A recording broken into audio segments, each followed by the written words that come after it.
kita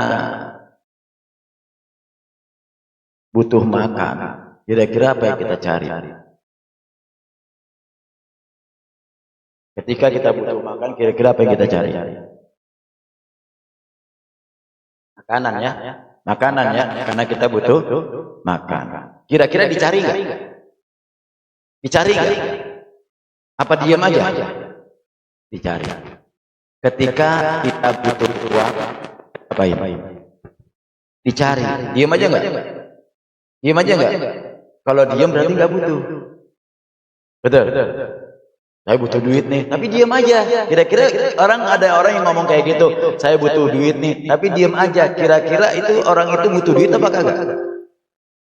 Enggak, yang namanya butuh duit pasti dia nyari. Mau itu nyari minjem ke, yang penting dia mencari, berusaha mencari apa yang dia butuhkan.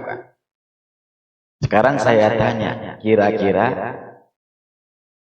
Allah butuh manusia apa manusia yang butuh Allah?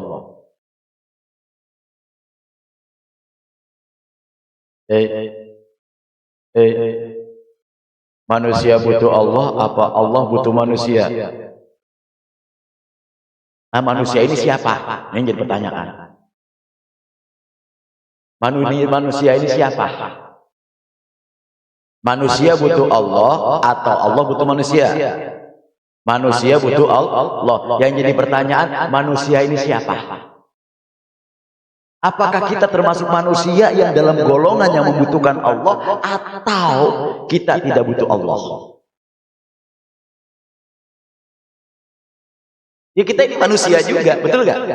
Cuman apakah kita sebagai manusia yang masuk dalam golongan yang butuh Allah atau masuk golongan orang yang tidak butuh Allah? Yang tahu siapa? Diri kita sendiri. Nah, ketika kita butuh nasi, butuh makan, kita akan cari makan.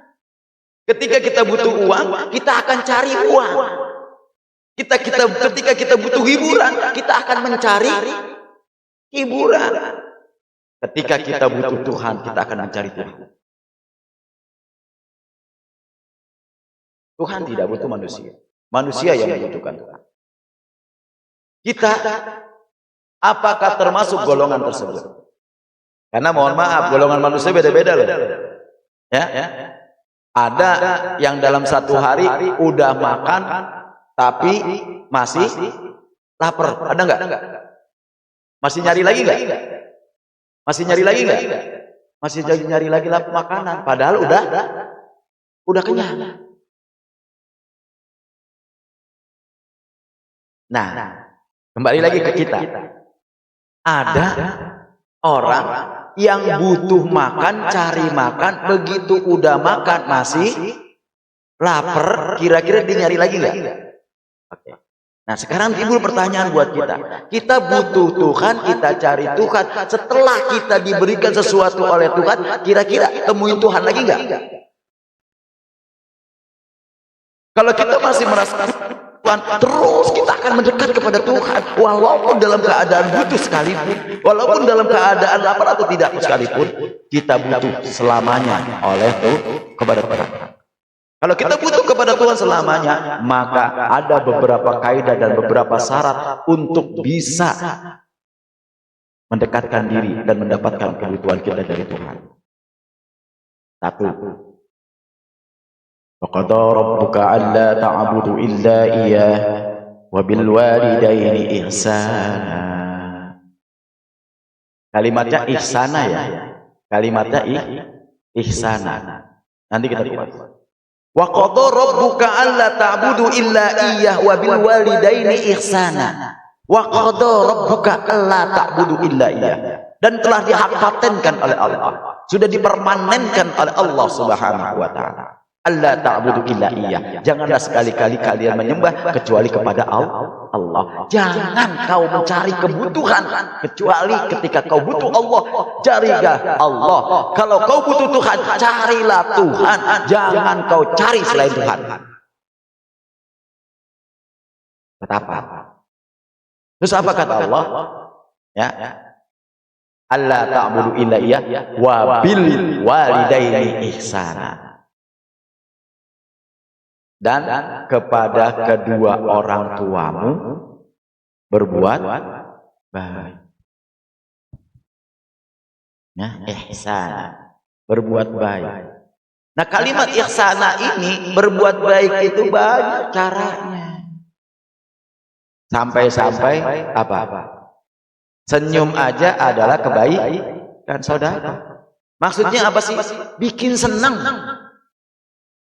Bikin senang orang tua aja udah baik. Walaupun kalian sudah memberikan apapun fasilitas kepada orang tuamu, tapi orang tuamu belum merasa senang dengan pemberianmu, kalian belum termasuk kategori membahagiakan orang tua.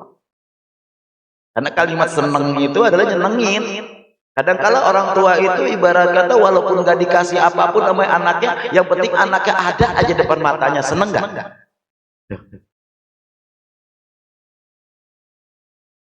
Ini terkadang kita ibarat kata, udah gak apa-apa lah, yang penting udah saya bahagiain, fasilitas sudah saya berikan untuk orang tua. Betul? Nah, orang tua ini ada kalimat walidain. Walidain ini adalah dua orang tua. Orang tua johir maupun orang tua batin. Orang tua johir adalah siapa? Ibu bapak. Orang tua batin? Guru. Guru nggak butuh apa-apa. Yang penting bikin seneng guru itu juga Allah redho. Gitu loh. Sama. Bikin seneng orang tua aja Allah redho. Bikin seneng. Jangan bikin susah guru. Jangan bikin susah orang tua. Kalau udah bikin susah orang tua, aduh. Nih, Allah nggak akan berikan kebutuhan kita. Jadi kalau kita butuh Allah, datangilah melalui tangan kanannya. Yakni orang tua. Itu waunya nanya, gandeng masalahnya. Kepada orang tua kita harus bikin seneng. Bikin seneng aja dah. Kita belum bisa ngasih apa-apa sama orang tua, ya. Setidaknya jangan bikin orang tua kesel. Itu aja udah. Kita belum bisa ngasih apa-apa, ya, kepada guru-guru sekolah kita, kepada guru-guru kita. Setidaknya jangan sampai bikin guru kita sakit hati. Aja. Bikin bahagia. Sampai kata Rasulullah, caranya bagaimana? Senyum adalah sedekah. Bikin senang. Temu guru, senyum. Temu orang tua, senyum. Ini kadang-kala ketemu orang tua, sumpek mulu. Bahkan diceritain kesumpekannya di rumah, ngadu sama orang tua. Maka persen orang tua kita dulu ya. Ya, senang orang tua kudu tahu. Tapi kalau susah jangan sampai orang tua tahu. Tujuannya jangan sampai orang tua ikut sedih dengan kesedihanmu. Nah kita mah kadang-kadang suka sebalik, betul. Kalau senang orang tua, kalau perlu nggak usah diajak, betul. Begitu susah curhat sama emak ikut pusing. Ya, ini ya. Jadi kalau kita butuh Allah, deketin yang dekat sama Allah. Salah satunya lagi cara dekat kita pada Allah, yaitu dengan cara jangan tinggalkan sholat 5 waktu. Berarti kita butuh Allah. Terus kemana lagi? Karena ada maqamul mustajabah, ada saatul mustajabah. Maqamul mustajabah adalah majelis zikir, majelis ta'lim. Kalau kita butuh Allah, korbankan waktumu di dalam seminggu 1 kali untuk hadir di majelis ta'lim. Itu berarti kita butuh Allah. Allah nggak butuh kita. Ya, kayak kita butuh makan, cari kemana aja. Butuh duit, kita nyari kemana aja. Padahal kita tahu yang suka ngasih duit siapa. Yang ngasih rezeki siapa? Gusti Allah. Datanglah kepada Allah. Maka kata Allah dalam firman-Nya apa? Wa may yattaqillaha yaj'al lahu makhraja wa yarzuquhu min haitsu la yahtasib.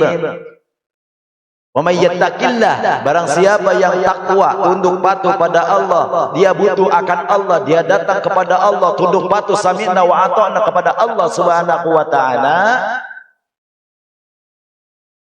Allah mudahkan semua urusannya. Semua urusannya dimudahin oleh Allah.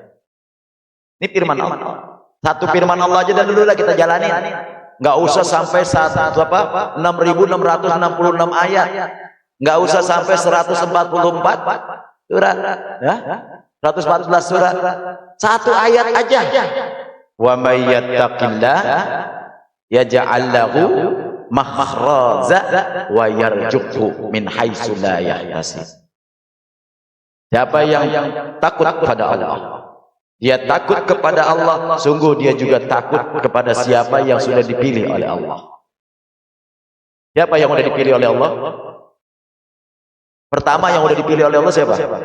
Orang tua tadi, wa qadara rabbuka alla ta'budu ilayya wa bil walidayni. Berarti sama orang tua kudu apa? Sami'na. Terus orang tua yang berikutnya siapa? Guru. Allah berfirman juga, sahidallahu alal malaikati wa ulul ilmi qa'iman bil qist. Guru, sami'na wa ata'na. Itu. Ini ibarat kata nanti Allah akan berikan itu dulu dah. Yaj'allahu makhraja. Semua urusan dijalankan dimudahin oleh Allah. Kalian sulit dalam permasalahan apapun, di kantor, di sekolah, dimanapun kalian sulit. Ketika engkau datang kepada Allah, maka wajar ya, maaf ya, ketika kita punya masalah, orang-orang dulu datangnya kemana? Datangnya kemana? Kiai, Pak Yai punya masalah nih, betul nggak? Ke guru punya masalah ini. Oh kata Kiai begini, udah jalanin aja ini. Dia ngikut, gak usah dipikir. Sami'na wa ata'na, dijalanin, selesai nggak masalahnya? Nah itulah maksud dari kata wa may yattaqillah yaj'al lahu makhraja.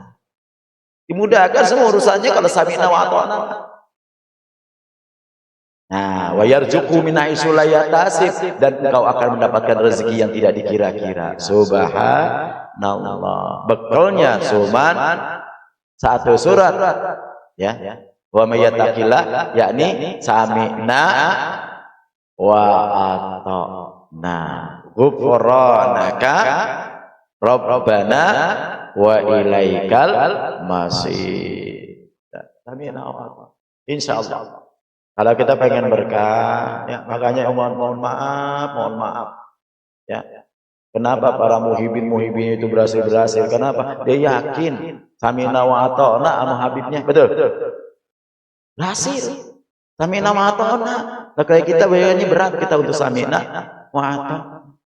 Ya. Jadi itu, mari sama-sama agar kita mendapatkan keberkahan dunianya, keberkahan akhiratnya.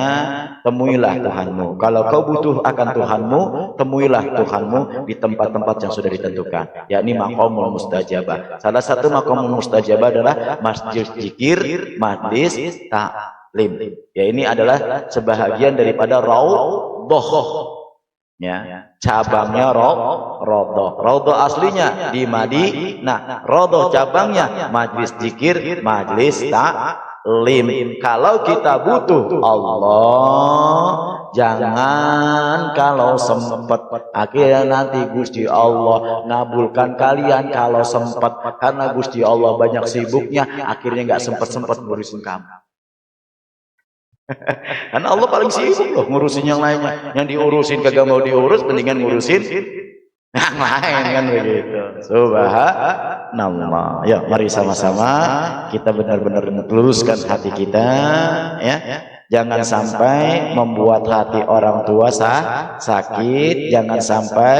Makanya kenapa di majlis ini sebelum Fatihah kepada para kiai-kiai, mematihahi dulu orang tua sama mertua, baru kiai yang berikutnya, ya.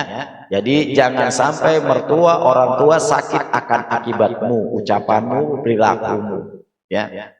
Kalau belum bisa membuat senang orang tua, minimal ajak guyon orang tua. Orang tua ketawa berarti udah senang. Jangan sampai orang tua kita cemberut mulu gara-gara kita, kan gitu. Bikin orang tua bahagia. Bahagianya orang tua gampang. Bahagianya orang tua itu ngelihat anaknya bahagia. Betul nggak? Ya, mudah-mudahan kita semua senantiasa dimudahkan oleh Allah Subhanahu wa taala.